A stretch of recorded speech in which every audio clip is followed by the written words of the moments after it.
Sa mas pinaigting na kampanya kontra terorismo, voluntaryong nagbalik loob ang isang dating miyembro ng Communist Terrorist Group sa pamahalaan ng Northern Samar.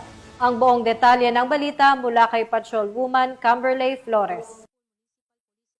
Yung nagbalik loob sa pamahalaan ang isang miyembro ng Communist Terrorist Group sa Barangay Calachuchi, Catarman, Northern Samar. Ang pagbabalik loob ay resulta ng matagumpay na pakikipagnegosasyon ng mga tauhan ng 1st Northern Samar Provincial Mobile Force Company kasama ang Catarman Municipal Police Station. Samantala, nakatanggap naman ang nagbalik loob ng agarang tulong na bigas mula sa mga kapulisan. Ang nasabing surrendery ay nasa kustodiya ng 1st Northern Samar PMFC para sa kanyang posibleng enrollment sa programa ng ating gobyerno na Enhanced Comprehensive Local Integration Program o ECLIP. Patuloy ang panawagan ng pambansang pulisya sa iba pang mga miyembro ng CTGs na iwaksin ang maling ideolohiya at magbalik loob sa ating pamahalaan upang makasama ang pamilya, mamuhay ng payapa at patuloy na sumuporta sa mga programa ng ating gobyerno. Mula dito sa Police Regional Office 8, ako ang inyong PNN Correspondent, Patrolwoman Flores, alagad ng batas, tagataguyod ng Balitang Pulis.